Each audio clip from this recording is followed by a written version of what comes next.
நம்ம தலைவர் super star Rajinikanth அவர்களுடைய கூலி படம் பற்றிய ஒரு சூப்பரான அப்டேட் ஒன்று வெளியாயிருக்கு.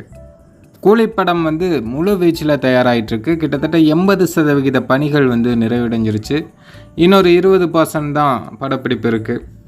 மார்ச் மாதம் கூலி படத்தோட படப்பிடிப்பு முழுவதுமே நிறைவடைந்து விடும் அப்படின்னு ஒரு தகவல் வெளியாகுது. அதன் பிறகு தலைவர் ஜெயிலர் 2ல் பங்கேற்க போகிறாங்க. ஜெயிலர் 2 படப்பிடிப்பும் ஸ்டார்ட் ஆயிரும். கூலி படத்தில் நாகார்ஜுனா மற்றும் உபேந்திரா ஒரு முக்கியமான கதாபாத்திரத்தில், அதுவும் வித்தியாசமான கதாபாத்திரத்தில் நடிக்கிறாங்களாம். அது மட்டும் இல்லாமல் நம்ம ஸ்ருதிகாசன் சத்யராஜுக்கு மகளாக பண்ணுறாங்க அப்படின்னு ஒரு டாக் போகுது.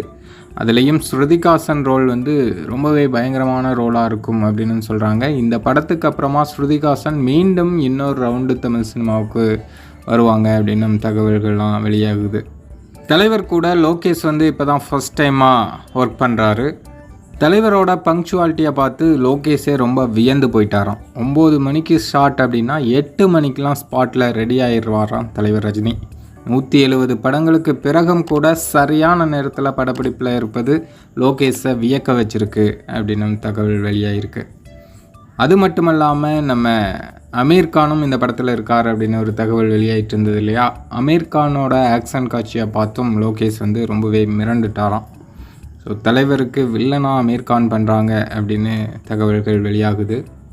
மொத்தத்தில் கூலி ஒரு மிகப்பெரிய ஆக்ஷன் பேக்டு ஃபிலிமாக இருக்கும் அப்படிங்கிறது தான் இப்போ கிடச்சிட்ருக்கிற தகவல். அது மட்டும் இல்லாமல் இந்த படத்துலேருந்து ஒரு கிளிம்ஸ் வீடியோவை ஏப்ரல் 14, அதாவது தமிழ் புத்தாண்டு அன்னைக்கு வெளியிட போகிறாங்க அப்படிங்கிறதையும் ஒரு முக்கியமான அப்டேட்டாக விகடனில் வெளியிட்டிருக்காங்க.